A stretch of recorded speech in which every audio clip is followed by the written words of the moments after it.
Hello प्यारे बच्चों, कैसे हो आप लोग।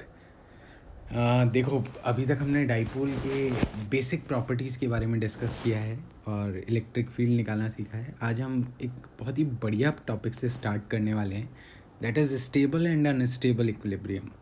देखो, स्टेबल और अनस्टेबल इक्विलिब्रियम बहुत ही कॉन्सेप्चुअल चीज़ है। हम लोग इसके ऊपर बेस्ड एक दो न्यूमेरिकल पहले कर चुके हैं इसी टॉपिक पे, लेकिन आज हम इस चीज़ को डाइपोल के लिए डिस्कस करने वाले हैं। तो इसमें स्टेबल और अनस्टेबल इक्विलिब्रियम का क्या मतलब है। देखो, जब हम डिस्टर्ब कर दें किसी सिस्टम को उसकी इक्विलिब्रियम पोजीशन से और वो वापस अपनी पोजीशन पे आ जाए तो स्टेबल इक्विलिब्रियम है। और डिस्टर्ब करने के बाद वो वापस अपनी पोजीशन को अटेन ना कर पाए तो अनस्टेबल इक्विलिब्रियम है। तो सबसे पहली ज़रूरी चीज़ ये कि कोई बॉडी इक्विलिब्रियम पे हो और फिर हम उसे डिस्टर्ब करें। सबसे इम्पॉर्टेंट बात तो यही है ना। तो इफ़ देखो, स्टेप्स लिखते हैं। चलो, स्टेप्स से क्या है, सब चीज़ें याद रहती है। स्टेप्स, फर्स्ट चेक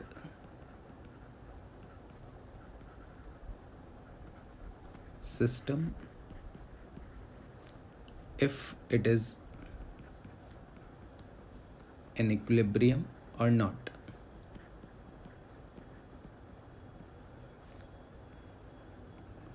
ठीक है, सबसे पहले तो चेक करेंगे कि सिस्टम इक्विलिब्रियम पे है या नहीं है। Then disturb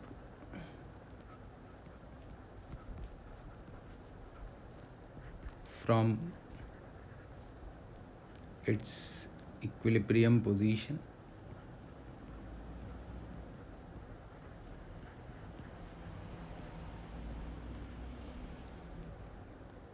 and check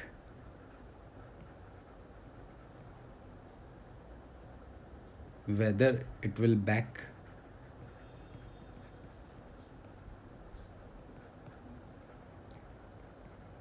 to its position or not।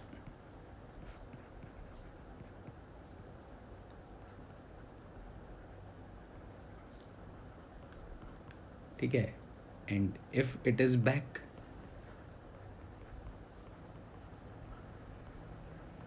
then it is stable। if it will not come back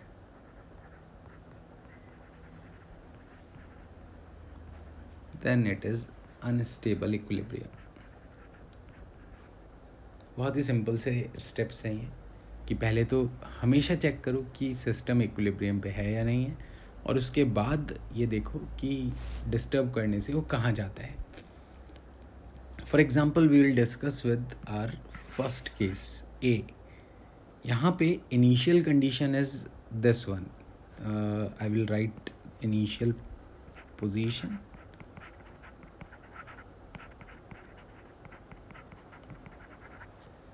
और ये भी इनिशियल पोजीशन हो गई। ठीक है, अब हम फोर्स और टॉर्क दोनों देखेंगे कि वेदर इट इज़ ज़ीरो और नॉट। तो देखो, पॉजिटिव चार्ज पे फोर्स लगेगा क्यू ई इधर, नेगेटिव चार्ज पे फोर्स लगेगा क्यू ई इधर। और टॉर्क का फॉर्मूला होता है पी ई साइन थीटा। तो देखो, नेट फोर्स तो ज़ीरो आ रहा है, एफ नेट इज़ ज़ीरो। और dipole moment P as well as electric field E both are in same direction। Dipole moment और इलेक्ट्रिक फील्ड दोनों सेम डायरेक्शन में हो तो angle theta is 0 degree and this will give you torque as 0। Now on the other end we have dipole moment in this direction P, negative से positive की तरफ। Force on this charge is QE on this direction and QE in this direction, so net force is 0 and torque is PE sine 180 degree because they are in opposite। तो ये भी zero हो गया। तो देखो both the positions are equilibrium position, दोनों ही equilibrium पे है। या तो हम डाइपोल को इलेक्ट्रिक फील्ड की डायरेक्शन में रखें या उसके ऑपोजिट रखें, हमेशा नेट डाइपोल मोमेंट और इलेक्ट्रिक फील्ड का जो टॉर्क आएगा और फोर्स आएगा वो ज़ीरो होगा। मतलब ये दोनों ही पोजीशंस इक्विलिब्रियम पोजीशंस है, दे बोथ आर इक्विलिब्रियम। अब हम दोनों पोजीशंस पे इस सिस्टम को डिस्टर्ब करेंगे। हमने इसकी फाइनल पोजीशन यहाँ ड्रॉ की है, ये वाली, इस पे फाइनल लिख देते हैं, ये भी फाइनल। अब क्या होगा कि पॉजिटिव चार्ज पे जो फोर्स लगेगा it is towards right and Q E, है ना। नेगेटिव चार्ज पे जो फोर्स लगेगा वो टूवर्ड्स लेफ्ट क्यू ई। अब मैंने आपको राइट हैंड थंब रूल बताया था अपने प्रीवियस लर्निंग सेशन में। तो क्या था वो कि put your fingers in the direction of dipole moment, देखो ये डाइपोल मोमेंट है, and then curl them into direction of electric field. तो डाइपोल मोमेंट पी को ई की डायरेक्शन में कर्ल करेंगे तो your fingers is in rotating in clockwise sense, fingers जो है वो ऐसे घूम रही है। मतलब ये डाइपोल वापस से इस पोजीशन से छोड़ दिया जाए तो क्लॉकवाइज घूम के अपनी इनिशियल पोजीशन पे आएगा। अब यही चीज़ हम दूसरे केस में करते हैं। तो dipole moment is in this direction P cross E. तो if I put my fingers in the direction of P and curl it towards E, P की तरफ रख के ई की तरफ घुमाऊंगा तो it will be in anti clockwise direction. और यहाँ पे एंटी क्लॉकवाइज का मतलब हो गया कि ये जो नेगेटिव चार्ज है घूम के दूसरी तरफ चला जाएगा, पॉजिटिव चार्ज घूम के इधर आ जाएगा, ये ऐसा हो जाएगा। तो देखो वापस से अपनी ओरिजिनल पोजीशन पे नेगेटिव चार्ज नहीं आ पा रहा है, इसका मतलब this is unstable equilibrium and this is stable equilibrium. ठीक है, फोर्स और टॉर्क से इसको ऐसे समझाया जा सकता है। इसके अलावा मैं आपको एक एनर्जी मेथड भी बताऊंगा जब हम एनर्जी के बारे में डिस्कस करेंगे। ठीक है, आई होप ये कंडीशंस तो सबको समझ में आई गई होगी। अगर कोई भी डाउट हो तो प्लीज़ कमेंट बॉक्स में लिखिएगा, मैं आपको ज़रूर उसका आंसर करूँगा। नेक्स्ट है एंगुलर एसएचएम ऑफ डाइपोल। ये ऑफ होना चाहिए, मिसप्रिंट हो गया है, आई विल करेक्ट इट, है ना। This is of dipole. अब इसका क्या सेंस है कि एंगुलर एसएचएम ऑफ डाइपोल क्या होता है। तो देखो अगर हम किसी डाइपोल को उसकी स्टेबल इक्विलिब्रियम पोजीशन से डिस्टर्ब करते हैं तो वापस अपनी पोजीशन पे आना चाहता है, जैसा कि अभी अभी हमने डिस्कस किया। ये इलेक्ट्रिक फील्ड है, यहाँ पर ये डाइपोल हो गया, इस तरह से मैंने रखा इसको किसी थीटा एंगल पे। अभी मैंने इसको होल्ड किया हुआ है ना। डाइपोल को इस तरह से शो कर रहे हैं, मतलब यहाँ पॉजिटिव चार्ज है, यहाँ नेगेटिव चार्ज है और इसका डाइपोल मोमेंट एरो की तरफ है। अब अगर हम इस पोजीशन से इसको छोड़ेंगे तो पॉजिटिव चार्ज पे लगने वाला क्यू ई फोर्स और नेगेटिव चार्ज पे लगने वाला ऑपोजिट डायरेक्शन में क्यू ई फोर्स इस डाइपोल को क्लॉकवाइज घुमाएगा, है ना। P cross E, put your fingers in the direction of P, ये है P vector, and then curl it towards E. तो अगर हम राइट हैंड की फिंगर्स को पी की तरफ रख के ई की तरफ कर्ल करेंगे तो it will be in clockwise direction. अब ये क्लॉकवाइज डायरेक्शन में जो घूमा है तो इसका मतलब ये यहाँ से छोड़ते ही ऐसे सीधा होना चाहेगा, लेकिन ये यहाँ पर आके रुक नहीं पाएगा क्योंकि ये वेलोसिटी अटेन कर चुका होगा। इलेक्ट्रिक फील्ड इसको घुमाने में हेल्प कर रही है ना, क्यू ई फोर्स। तो ये घूमते घूमते इस पोजीशन पे आएगा, ये इसकी स्टेबल इक्विलिब्रियम पोजीशन थी, लेकिन यहाँ रुक नहीं पाएगा क्योंकि इसके पास स्पीड आ गई है। तो ये क्या करेगा, दूसरी साइड पे उतने ही एंगल तक जाएगा, लेकिन दूसरी साइड ये जाना नहीं चाहता है क्योंकि इस पे टॉर्क उल्टा लगना चाहिए, पी क्रॉस ई करेंगे तो। देखो जब ऊपर की साइड है ना पी वेक्टर, ये है पी वेक्टर, ये है ई वेक्टर, तो पी क्रॉस ई हमारे पास क्लॉकवाइज इसको घुमाएगा और अगर मैं उल्टा लिखता हूँ, यहाँ पर है ई और यहाँ पर है पी, तो अब पी क्रॉस ई हमको ऐसे टर्न कराएगा। तो एक बार अगर डाइपोल यहाँ से इस पोजीशन से इस पोजीशन तक आए तो इलेक्ट्रिक फील्ड उसकी स्पीड को बढ़ाती है ना। ये इधर से इधर आ गया, इसका मतलब टॉर्क ने इसकी स्पीड को बढ़ाया। अब यहाँ आते आते इसकी कुछ स्पीड हो गई, टॉर्क एंड फोर्स ज़ीरो हो गया, लेकिन ये रुक नहीं पाएगा क्योंकि स्पीड है, तो वो उस स्पीड से आगे निकल जाएगा, यहाँ तक आ जाएगा। अब यहाँ आने के बाद ये यहाँ से यहाँ तक जब आ रहा है ना, यहाँ से यहाँ तक, तो ये रिटार्ड हो रहा है क्योंकि इस पर टॉर्क ऐसे लग रहा है और स्पीड इसकी ऐसे है। तो टॉर्क क्या करेगा, इसको रिटार्ड करते करते करते करते यहाँ ज़ीरो स्पीड पे ले आएगा। यहाँ पे ज़ीरो से स्टार्ट किया था, बीच में आते आते इसकी स्पीड मैक्सिमम हुई और फिर से ज़ीरो हो गई। तो ये यहाँ के बाद फिर वापस पीछे जाएगा, टॉर्क से वापस पीछे ले जाएगा, फिर से ये अपनी मैक्सिमम स्पीड पे जाएगा, फिर इधर जाके रुकेगा, एंड ये टू एंड फ्रो मोशन चलता रहेगा। इसे बोलते हैं एंगुलर एसएचएम। तो अब इस एंगुलर एसएचएम को हम कैसे डिफाइन करें, कैसे इसका टाइम पीरियड निकालें। तो देखो, for any angle theta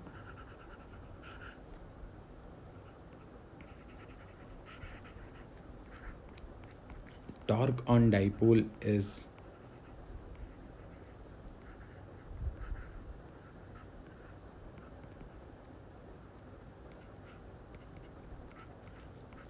PE sin theta.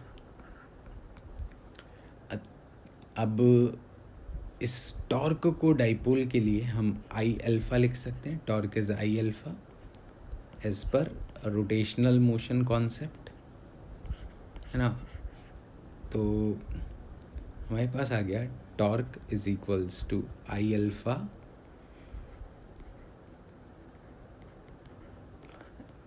And PE sine theta. इससे अब हमें मिलता है alpha is PE by I multiply by sine theta, and for a small angle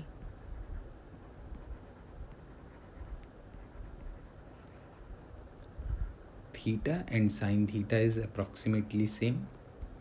तो हम यहाँ पे लिख सकते हैं alpha is PE by I multiply by theta, and in vector form it is alpha is minus PE by I multiply by theta.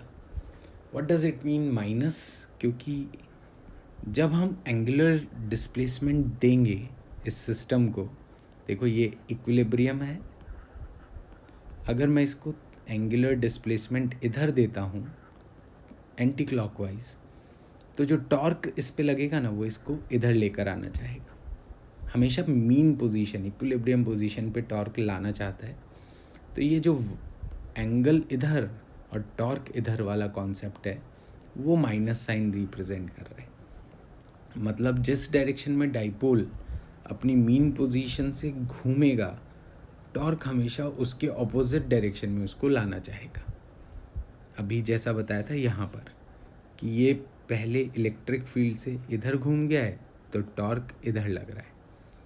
ये electric field से इधर घूम गया है, तो टॉर्क इधर लग रहा है।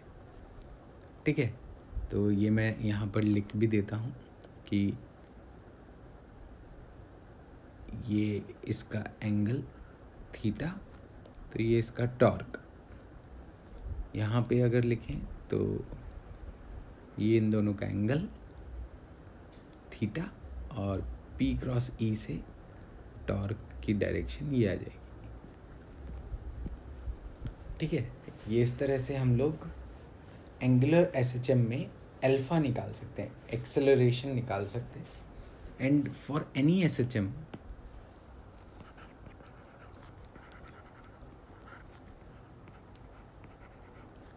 A is proportional to minus x, ये लीनियर एसएचएम की कंडीशन होती है। एंड फॉर एंगुलर एसएचएम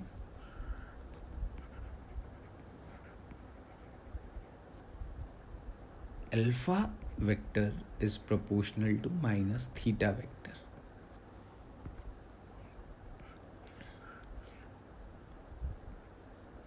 ठीक है, ये इस तरह से हम लोग अब हमारे एक्सप्रेशन को रिलेट करेंगे। तो alpha proportional to theta, then here the proportionality constant is minus omega square and theta. Omega square is our proportionality constant. तो यहाँ पर हमारे पास alpha is minus P E by I into theta बन के आया है इक्वेशन। तो by comparison of this constant factor with this constant factor, you'll get omega square is pe by I, and hence omega is under root of pe by I, and time period is 2 pi by omega, that is 2 pi I by mb pe। ठीक है, ये इस तरह से हम लोग calculate कर सकते हैं। यहाँ पर अब मैं सब नोटिफिकेशंस क्या क्या है, I is moment of inertia,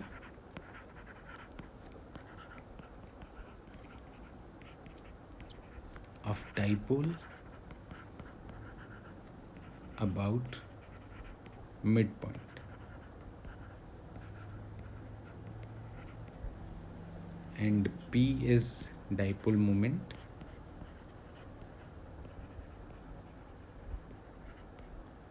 E is electric field intensity,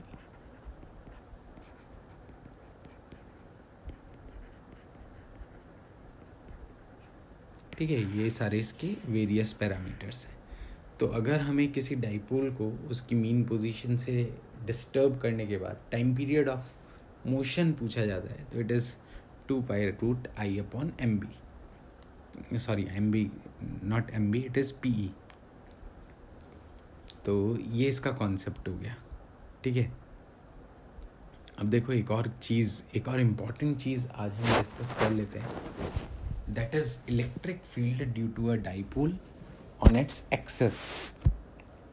देखो हमारे पास डाइपोल के दो चार्जेस हैं, प्लस क्यू माइनस क्यू, और डाइपोल मोमेंट नेगेटिव से पॉजिटिव की तरफ होता है। ये हमने डाइपोल के मिड पॉइंट से आर डिस्टेंस पे एक पॉइंट पी चुना है, ठीक है। तो हमारा मिड पॉइंट ऑफ डाइपोल ये हो गया, यहाँ से आर डिस्टेंस पे एक पी पॉइंट चुन लिया। तो इस पी पॉइंट पे electric field intensity E due two plus Q charge, it is if the distance is 2a, देखो ये 2a है, तो मिड पॉइंट से इसकी डिस्टेंस यहाँ से यहाँ तक a होगी, और मिड पॉइंट से ये डिस्टेंस भी a होगी। अगर मिड पॉइंट से हम कहें p पॉइंट की डिस्टेंस क्या है, तो वो r है। तो चार्ज से p पॉइंट की डिस्टेंस क्या होगी, तो it is k q by distance r minus a का होल स्क्वायर।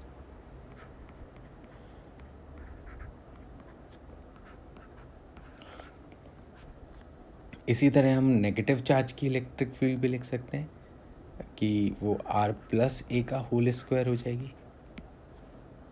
अब हम देख सकते हैं p पॉइंट पे पॉजिटिव चार्ज की field away from the charge है, नेगेटिव चार्ज की टूवर्ड्स द चार्ज है। तो net field will be vector sum of these two,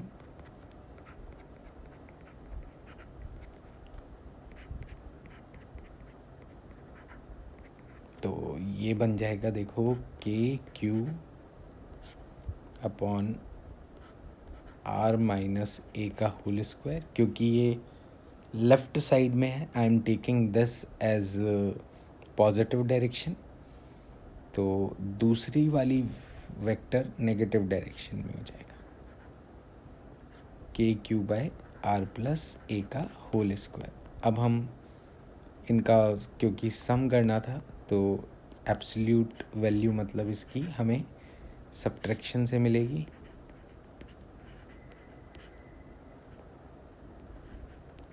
ये स्क्वायर कर दिया और प्रोडक्ट कर दिया है ना, एलसीएम ले लिया एक तरीके से।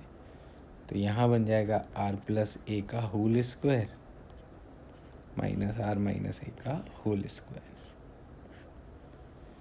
अब यहाँ क्या आया देखो, K Q R square plus A square plus 2RA minus R square minus A square plus 2RA whole divided by R square minus A square की पावर 2। ये cancel, it becomes 4RA, so KQ 4RA divided by R square minus A square का whole square. This is electric field due to a dipole. ये हमारे पास एक net value हो गई electric field की, जो एक डाइपोल की वजह से उसकी एक्सेस पे होगी। अब देखो कि इसको हम रीअरेंज कैसे कर सकते हैं। रीअरेंज मतलब अप्रॉक्सीमेशन ऑफ दिस फॉर्मूला, क्योंकि ये क्यों करना पड़ रहा है, क्योंकि न्यूमेरिकल वैल्यूज़ बहुत ज़्यादा कैलकुलेटिव हो जाएगी अगर हम ये फॉर्मूला लेंगे। तो हम ऐसा लिखते हैं Q इंटू 2A की जगह आ जाए P, charge into distances dipole moment. तो ये बन जाएगा K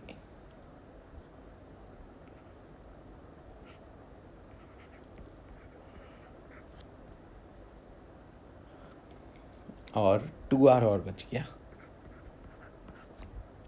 डिवाइडेड बाय 10। अच्छा, यहाँ पे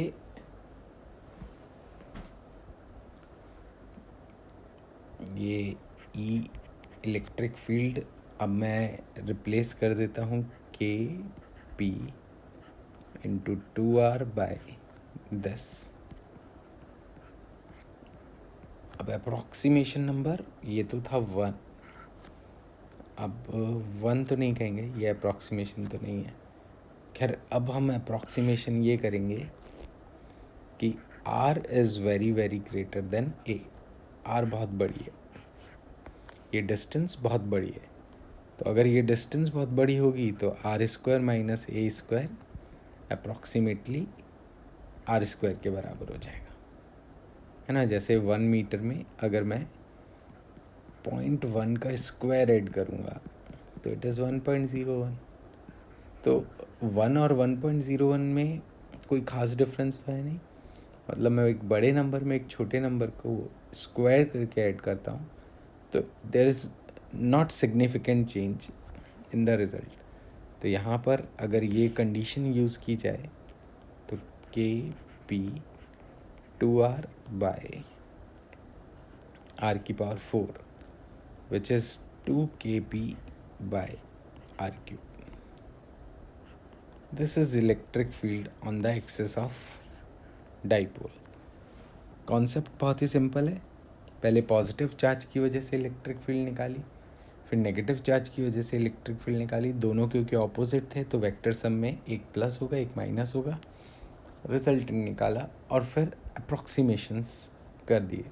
अप्रॉक्सीमेशन इसमें बस यही इम्पॉर्टेंट है कि R very very greater than A होगा तो हम सिंपली डिनोमिनेटर को यूज़ करेंगे, लेकिन अगर कंपैरेबल टू ए आ जाए तो हम ये अप्रॉक्सीमेशन यूज़ नहीं कर सकते। तो आई होप बच्चों आज के लिए ये सारी चीज़ें आपको अच्छे से समझ में आई होगी। कोई भी डाउट हो तो प्लीज़ कमेंट बॉक्स में ज़रूर लिखिएगा।